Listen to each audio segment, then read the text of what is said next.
2 days ago, I made a video explaining how to get the biggest possible recruitable population percentage in HOI4. I said that in order to get it, you have to play as Latvia, and the most that you could actually get was 90.1%. I was wrong again, award. The country that can get the biggest recruitable population is not Latvia, it's Lithuania. However, Latvia does have the biggest possible recruitable population factor of 265%, but Lithuania can have a little bit more recruitable population in total. And now I'm gonna show you how. Now, first things first, Lithuania starts with the second worst recruitable population percentage at the start of the game, I believe, and the only one that has less actually is USA. They have 0.5%, but come on, they have 120 million people. That's mainly because you have agrarian society, which gives you minus 50% factor, and you also have the Iron Wolf threat, which has minus 15. Now obviously you have to get rid of the agrarian society. And that's simple enough, you just rejoin the railways, modernize the industry, and then develop natural resources. Then this national spirits becomes a good one, which gives you minus 50% consumer goods factories factor. Now for the complicated part. You don't restore the workers' republic, instead you reconvene the Seimas. And what this focus does is it activates the mission right here, Iron Wolf Partisans. Basically every 100 days, this national spirit gets worse and worse. You start with the low Iron Wolf threat. It goes to moderate, then high, and then I believe it's called Iron Wolf coup imminent. And after that you get a civil war. Now this is a tiered national spirit. Now there's tier 1 and tier 2 as well. Tier 2 is a little bit better, it's called Iron Wolf Volunteers, I believe. And then there's tier 1, which is Iron Wolf Army. However, issue is, all of these are temporary. You could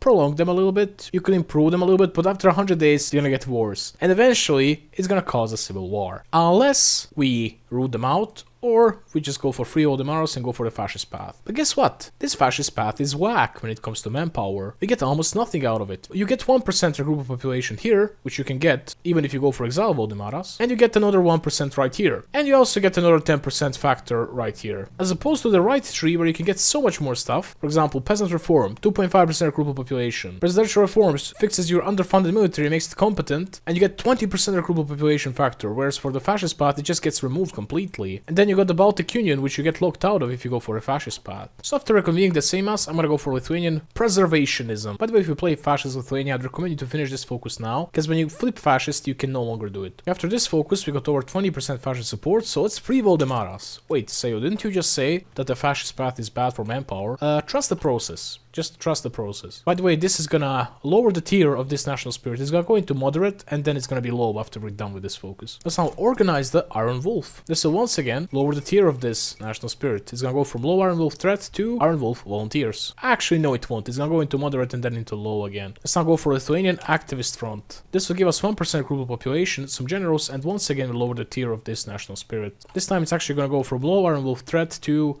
Iron Wolf volunteers. This actually gives us recruitable population factor. And to this decision right here, you could improve it even more. You could get Iron Wolf military. Ironically, when they become military, you get less fascist support. You get 10% recruitable population factor, and that's pretty good. But guess what? It's temporary. Unless you go for the fascist path. In which case, it's not worth it anyway. What is worth it, however, is the Iron Wolf youth. This focus literally gives you military youth national spirit. Yeah, the one from the generic tree. Exactly the same. 25% mobilization speed and 1% recruitable population. I'm gonna forget about this part of the tree for now. Let's instead go here. I'm gonna integrate the opposition, because I'm gonna need democratic support, and the only way I can get it is through advisor. Now we're just gonna let this cook and simmer over low heat. Basically, over time, we're gonna get moderate threat, high threat, and then we're gonna have a civil war. We're just gonna let it happen. I'm gonna get the democratic reformer, and I'm gonna go for this. Patriotic education is next. This gives us another 10% recruitable population factor. Here we are, we got the high Iron Wolf threat now. Now I'm gonna ban communism, and I'll do some anti-fascist traits. Let's go for Soviet mutual assistance, and victory in trust is the next focus. A really nice national spirit. I'm gonna need democratic support, so let's get patriotic socialism. Minus 75% recruitable population factor. Yeah, this is insane. I mean, with agrarian society, you just don't have any manpower with this. Anyway, I want to show you something right now. So, unlike Latvia and Estonia, actually I'm not sure about Estonia, but I'm sure that when you play as Latvia, when you get a civil war, you can pick. Here you can't really pick a side. You immediately end up at war against fascists. Anyway, one thing that you don't keep, unfortunately, is the military youth national spirit. But notice that the focus exile Voldemaras actually gets completed. Anyway, to get the maximum possible recruitable population, you have to not lose militarism and national spirit. And this is how you do it. Basically, you have to end up at war with some country, let's say Latvia, and you have to lose control over every single state except for one. But basically, you have to achieve this, and now when this sticks out, you don't end up in a civil war. You just become fascist, you get a generic leader, and then once again, Free Voldemaros and all the children focuses get uncompleted, and instead Exile Voldemaros gets completed. And now you keep all the national spirits. However, you also keep the impending Iron Wolf uprising, which, it doesn't matter. If you finish the route out the Iron Wolf focus, it just gets removed. Anyway, let's say we won this war,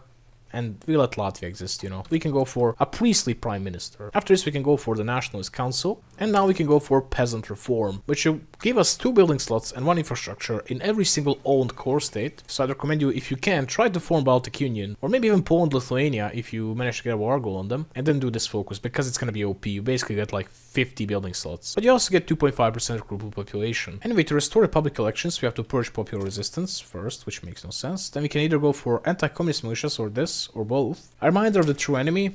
And then finally, if you go over 30% democratic support, we can restore public elections. This makes us democratic. Anyway, after this, you can formalize the Baltic Entente. And then when you formalize it through a decision, you can, do the Baltic Economic Union, the Pan-Baltic Bank, Baltic Defense Army, and propose the Baltic Union, and then go for united but separate. Oh, I forgot one thing. You can go for the nation, its power, and you can also go for state media, but you don't have to. But if you go for presidential reform, the underfunded military becomes competent military, as you can see right here. And you get 20% recruitable population factor. Anyway, if you would go for scraping the barrel at this point, and if you would go for either mobile warfare or mass assault, you'd be able to get another 5% recruitable population. So at this point you have 25% from scraping the barrel, 5% from the doctrine, 3% from the Baltic Union, 1% each from military youth and Lithuanian paramilitarists, which makes it 35, and 2.5% from peasant militia, which means you would have 37.5% recruitable population. However, your factor is only 160% right now. This could be much better. And in case you watched my last video, you know exactly what I mean by that. To get it much better, Latvia would have to go democratic through its focus tree, then they can bypass this, they would take over the faction leadership, and then they would have to finish, propose about the Union focus. And most importantly, don't finish united but separate, because it will remove the national spirit. And then Estonia as well would have to go for either break the silence or squash the opposition, after which they would bypass, formalize the Baltic Entente. They would have to take over the faction and once again do these focuses, but not finish, propose the Baltic Union, just the Pan-Baltic Bank and Baltic Defense Army. This would put Lithuania at 220% recruitable population factor. And we can get another 30%, let's not forget about that. If Italy would puppet Lithuania, and if they would go for either Dino Grandi or Italo-Balbo path, and then if they went for greater purpose, by finishing Italian hegemony, Lithuania would get another 5% recruitable population factor from Italian hegemony national spirit. In similar fashion, if Hungary would go democratic, and if they would specifically go for a Danubian federation, by finishing focus sword against extremism while being allied to Lithuania, Lithuania would also get 10% recruitable population factor from this national spirit right here. And finally, if we would end up being an ally of Soviet Union while having a capital in Asia somehow, I would say capitulating to Germany and then getting the occupation of Tehran, as you can see right here. Actually, never mind, this is not considered part of Asia according to HOI4. Just imagine we did the exact same thing, but this time with Afghanistan. If Soviets would finish the war measures in the East focus, then we would get an event. And if we pick the first option, we would get another 15% recruitable population factor for 3